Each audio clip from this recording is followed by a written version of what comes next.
Work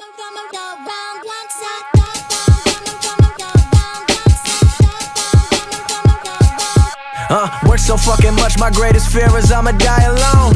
Every diamond in my chain, yeah, that's the mind. Hey guys, welcome back to my channel, or welcome. My name is Laura, if you do not know. And in today's video, I'm going to be talking about books that I wish I had not bought. I thought of this video idea recently when I was reorganizing my huge bookshelf that holds 1,010,000 books, and I was kind of browsing and I was like, I really wish I didn't buy this book. I don't have really an interest in it anymore. Or, you know, whatever the reason was, I didn't want the book. I was kind of like, I wish I hadn't spent my money on this. And as I was kind of going through my shelves, I was realizing there was actually quite a few books that kind of fit this category of books I wish I did not purchase. So I decided that I would turn it into a video. So I'm just gonna get started and share with you guys the books that I wish I did not purchase. And the first one on that list is Life and Death: Twilight Reimagined by Stephanie Meyer. And now, if you do know what this is, it is the 10-year anniversary edition of Twilight on one side, so that's this side. And then when you flip it over, there's this new book. And when this came out, I originally was like, oh my god, I'm so excited. Like, I loved Twilight when it came out. I was a huge Twilight fan, so when I saw this, I was like, I have to get it. Like, oh my god, because everyone was like super hyping it up on BookTube, so I was like, I need that in my collection. Turns out, I don't think I'll ever read this. Like, I liked Twilight when it was relevant and everyone was reading it and stuff like that, but to think that I'm gonna like sit down and actually spend a portion of my time rereading Twilight but with different genders, like, I'm not gonna do it. So I kind of wish I didn't spend my money on this humongous hardcover book, but you know, I did.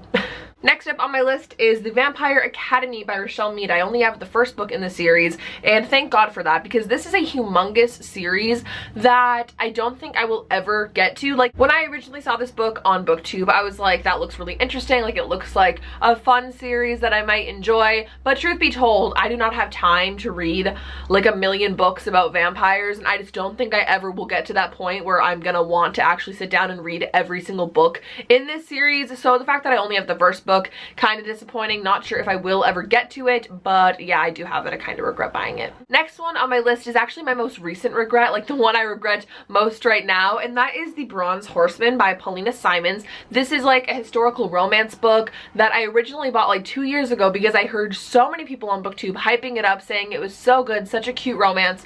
But recently, if you were on Twitter, on BookTube Twitter recently, you may or may not have seen Whitney from Witty Novels talk about this book and how she read it and how it was literally like the worst book she's ever read, and she put like quotes from the book and how problematic it was and how it was such an abusive relationship that occurs in this book and how it's just like not good. And I was reading the little excerpts she was putting on Twitter and it looked absolutely disgusting, and like I would not want to read this book. So I'm really disappointed. I was super excited to read a historical romance novel and everyone talked about this one like it was the best one out there, and to hear that it's actually super problematic and just not good is really disappointing. So I'm really regretting buying this one because now I don't think I'll ever want to read it. But yeah, the next book that I have to share with you guys kind of pairs with a funny story, and that is We Were Liars by E. Lockhart. The story that goes with this one is that I was a sophomore in high school when this book came out, and it was kind of like all the rage when it came out. Everyone was super excited about it, including my sophomore year English teacher, who had just bought a copy like the week it came out. She knew that I was like the biggest reader in her class and that I was obsessed with reading, so she comes up to me and she's like, Laura, have you heard of this book We Were Liars? Like, I heard it's so good and it's shocking and it's amazing,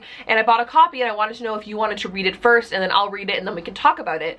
And I was like, yeah, like I would love to read it. So she gives me her copy, she takes off the dust jacket, and she just gives me the book.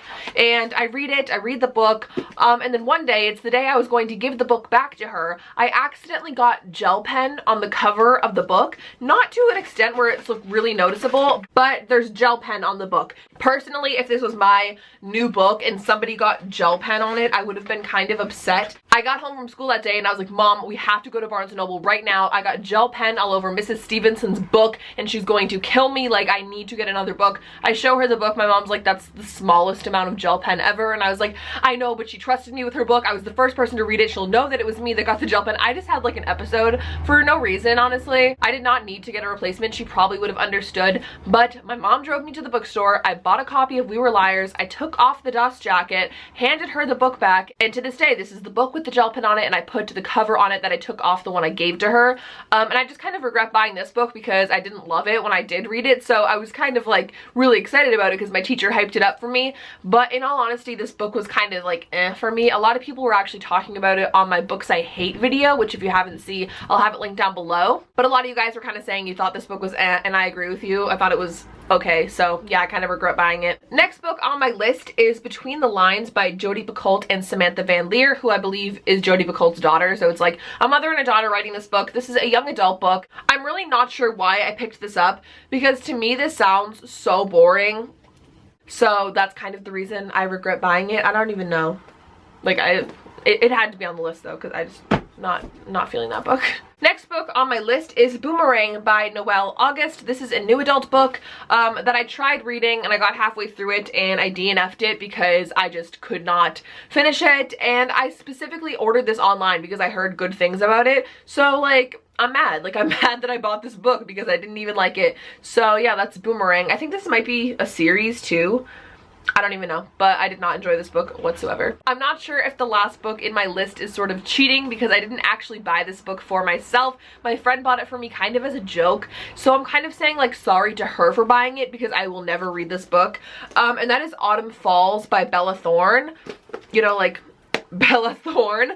My friend bought this for me as a complete joke because why would I ever read a book by Bella Thorne? Like I'm sorry if you're a Bella Thorne fan, I will never read this book. So it's not even that I regret buying it, but my friend probably regrets buying it, so it just kind of had to be thrown into this video. So those are all of the books on my list of books that I regret buying. I would love to hear down below in a comment if you guys have any of these books that you bought once upon a time but you kind of realized or came to realize that you never really wanted it and that you're never going to read it and it's just kind of like a waste of money at this point. Definitely let me know down below. If you did enjoy this video though, make sure to give it a thumbs up and subscribe to my channel if you've not already. I hope you guys enjoyed this video. Thank you so much for watching. I hope you have an absolutely phenomenal day and I will see you in my next video. Bye. I'm loving it. Calling me, asking me for money, man. The only thing I'ma give you motherfuckers is a dial tone. Flashbacks of a youngin' sipping that purple Kool-Aid, skipping school with my homies and chief and reefer for 2 days.